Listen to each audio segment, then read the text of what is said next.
The Monte and the Pharaoh Show is brought to you by... Because wine is your second favorite four-letter word. California wine, New York attitude. Good fucking wine. Yeah. Yeah. We could be here for 5 hours, I think. We really could be. Do you want me to speed read or should we I just want to know. I want to know now, before you get to New York, who is your favorite interview, and you can't pick your wife. Bob Backlund.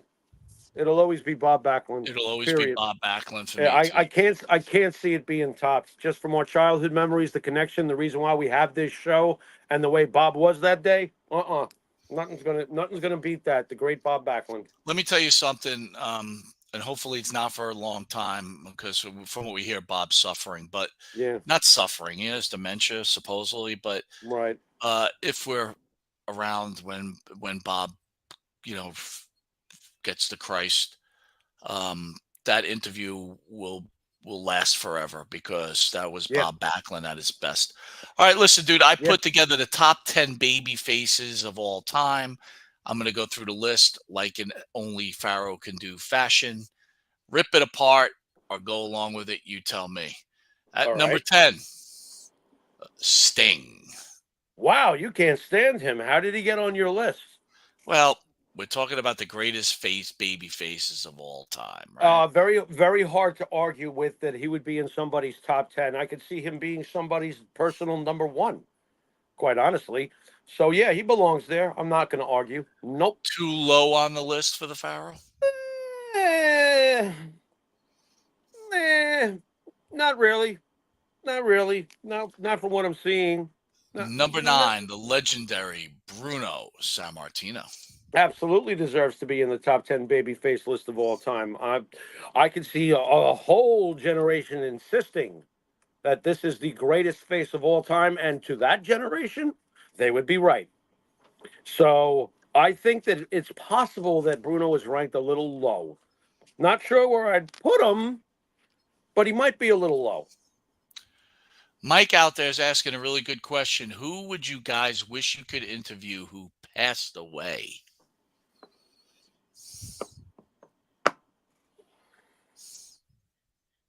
Bruno Sammartino would be a good start. Wow. That would be your pick?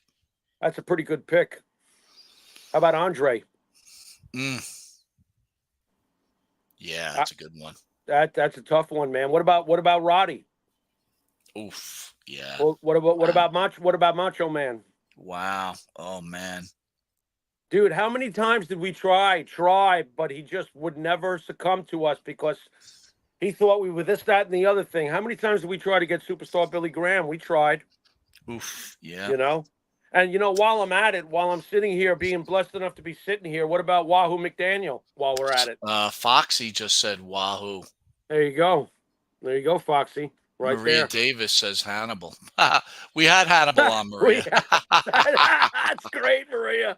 Oh my God, it's what's so funny, dude? I thought I had the answer. Yeah. RJ Hudson said Eddie Guerrero would have been great. You guys are naming such great guys, and in my mind, I had one person. Now you're naming all those people. I go, oh my God, yeah. I'm an idiot. But I would have loved to have Kerry Von Erich on. Oh, that would have, dude. You're not an idiot. What are you talking about? That would have been. What about David? Yeah, but what about David? Yeah, but when you're saying all these names, dude, I'm like, I know. Wow. Yeah, but you know what? Those are great names. Kerry Von Erich is a great name. David Von Erich, great. I would have loved to have been able to talk to either one of them. Number 8, Dusty Rhodes. Oh, the American Dream? No doubt about it. I can see him being plenty of people's number 1. See, that's why this list is awesome. It must have been difficult for you to have to put them in any kind of order at all, because to every single one of these ones we've named so far, this could be somebody's number 1. Dusty Rhodes was the face of the South. The cooker says Terry Funk. Dude, do you remember when we met Terry Funk? That was fucking iconic. How could I ever forget? I mean, Terry Funk and I engaged in a conversation to the point where his wife had to motion, get him back to the table. I mean, Terry Funk left nothing but awesome memories for me. Big dude. Please. You could see the mileage. You know what I mean? And it was rough Jason mileage. says Ultimate Warrior. How do you think we would have done with the Ultimate Warrior? It would depend on Mr. Hellwig's mood that day. You know what I mean? He was very guarded, obviously. I think he had his own reasons for that. I'm not going to try to figure out how the Ultimate Warrior, the man, ticked. But I feel like he lived his gimmick, and he lived kind of like Macho Man, lived a little too fast, and I think that's why they're both gone already. Tell you the truth, Mike. So it would probably depend on the day and his mood, how Right, he would do. this one was a tough one. Yeah. Undertaker at number 7. Why I is wasn't it? sure about this one. I'm going to tell you the truth. Bret Hart didn't make the list, and I was choosing between Bret Hart and The Undertaker, and I just dove in and took The Undertaker. I don't think you'd be wrong on either account. It's okay to mention Bret Hart as an honorable mention because to many, Bret Hart is number one. So I don't see an issue with The Undertaker being on this list either, though. As a face, though, you're okay with it. I am okay with it. I know for a fact Bart Griggs from Wisteria Hall's favorite wrestler is The Undertaker, Mike. I spent countless hours. Well, yeah, but favorite wrestler matches. and top 10 face could be two different things, right? Of course, that's true. This is true. But Undertaker could do no wrong to him, so I could see him being on the list. The icon, the immortal Hulk Hogan. This should be higher. You stop that. What? The reason I didn't put him higher was because of Hollywood Hulk Hogan. No, I don't penalize him for that. You see, here's the problem with Hulk Hogan, and yeah, here I go again. But the greatest face in the history of this business was Hulk Hogan, and the greatest heel in the history of this business that wasn't Mr. McMahon was Hollywood Hogan. Period. They changed the business. Face Hulk Hogan changed the business. Heel Hulk Hogan changed the business forever. So that's why, to me, Hulk Hogan is number one. So, okay, I don't agree with the placement, but I see why he's on the list. Number 5, The Rock. Number 5, huh, Mike? That's where you put The Rock? That's where I put The Rock. It doesn't matter where you put The Rock. See, I got you. He could be number one, right? He's another one. Could be number one. He could easily be number one on somebody's list. He's a great heel. He's a great face. No wonder him and Hogan work so well together. I mean, talk about two guys who know how to do things, And by the way, that whole match was on the fly, right? Wasn't it like a whisper in the ear, like, oh, crap, the crowd wants this, so we'll do this, So The Rock is one of the greatest heels and one of the greatest faces. He's very similar to the Hulkster. Number 4. Yeah. This one was a tough one. What? Stone Cold. Man, you called it. Stone Cold Steve Austin. Easily could be number one. In my mind, he's number 2. But he had a heel part of him. Yeah, but you know what, though? The heel Stone Cold was a funny one. I mean, Kurt Angle with the little cowboy hat, Kumbaya, and all that other stuff? I mean, no. Steve Austin was the anti-hero. He was the face of the Attitude Era. He was a bigger star than everybody else. Nah, to me, I'd move him up probably to number 2 as far as importance. But there I go again. That's how I usually judge everything, But I could see why he would be on your list anywhere. But to me, he's number 2. Not a fan of this guy, but Bryan Danielson, number 3. I can see that. I mean, I don't know if I'd have him at number 3. I got to think about it. I got to look at the rest of the list, but I don't want to waste too much time doing that. Sure, why not? The Yes Movement was ridiculous. I mean, it spilled over into other professional sports. You remember that? Absolutely. Teams were doing that. Like ball clubs were doing that. Everybody was doing that. So yeah. I mean, when he joined the Wyatt family, when Vince made the mistake of doing that, the fans were ready to just revolt. Dude, I kind of liked it when he joined the Wyatt family, to be honest with you. I couldn't stomach it. I was like, just go back. It's just silly. You don't look right. Back. Yeah. Daniel Bryan in a janitor suit. Dude, it didn't look right. Just go back. Now, wait a minute. Did you look at the script at all? Meaning what? I always glance at it. I'm hoping number 1's a surprise for you, so I'm wondering if you looked. That's all. I'm not there yet, so I All tell right, you so what. try not to look. Try All not to right, look. all right, go All ahead. right. Number 2, Yeah. John Cena. Wow. He's above Daniel Bryan, so obviously I'll bump Daniel Bryan up. I got Hogan, Austin, and Cena so far in my top 3, probably in that order. John Cena is everything that's right about the business as a person, as a company man, as an in-ring worker. Yeah, true. In the past, there might have been 1 or 2 wrestlers that pissed him off and he got them buried. But Plus, what makes don't him, forget he follows us on X too. So come on. well, look, we love his dad. You're a huge fan of his. You always have been. The man's a gentleman, period. John Cena, the person, won me over a long time ago. And a lot of it came through getting to know his father. There's nothing I can say negatively about John Cena. He is one of the all time faces. He's the most interesting of the all time faces on this list because we're talking about a guy who sometimes, if not all the time, had half the arena chanting Cena sucks. So there's always that. But there's no denying that John Cena has been the face of that company for the longest duration with the most title reigns and is obviously easily one of the greatest faces of all time. No doubt. Top 3. Gotta be. Gotta be. E40, Dusty was number 4.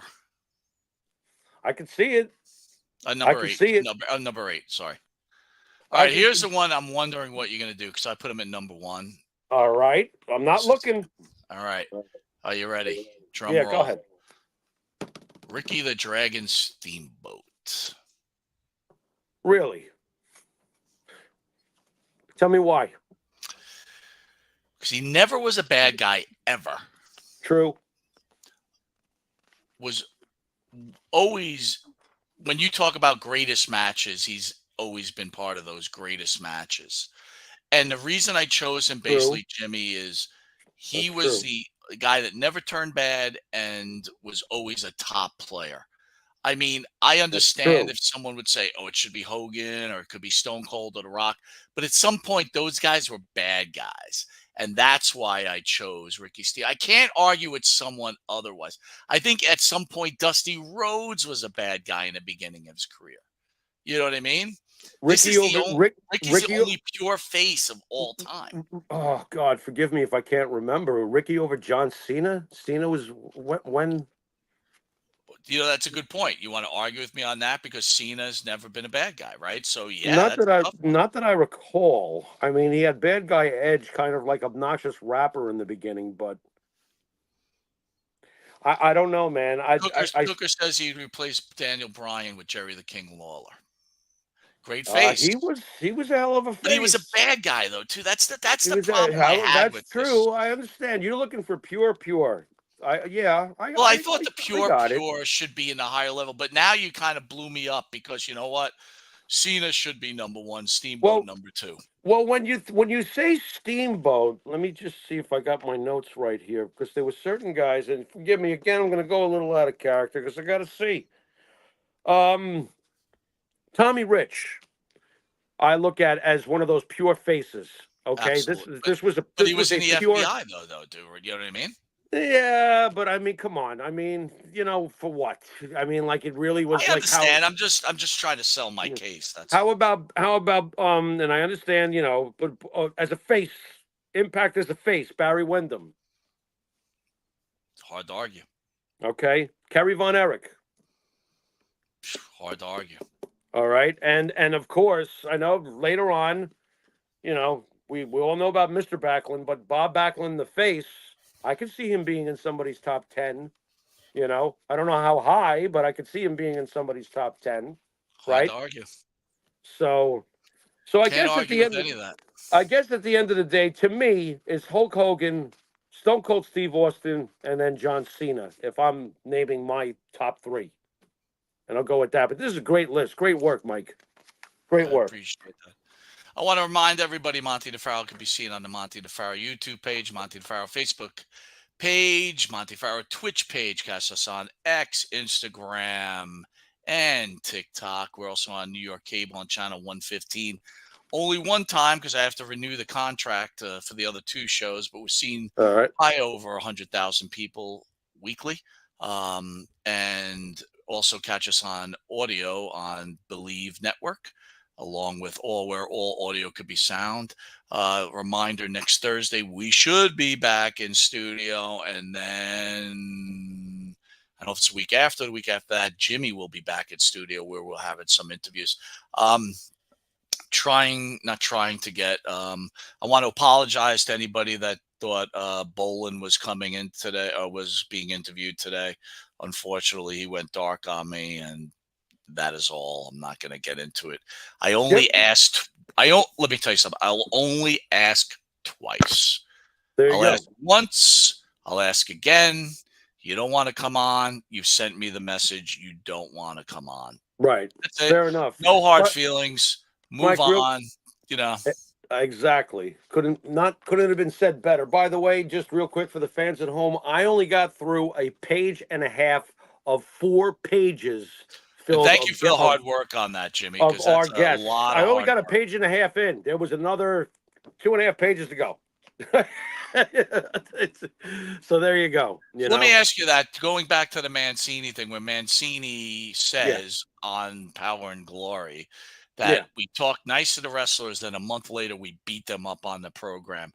We didn't cover that on the first show. What were your thoughts on that comment? It's bullshit because as we, like I said, we only got to read a page and a half of this, but we have wonderful memories with basically everybody that we read off.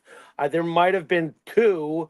So that means that was 2 out of approximately 70.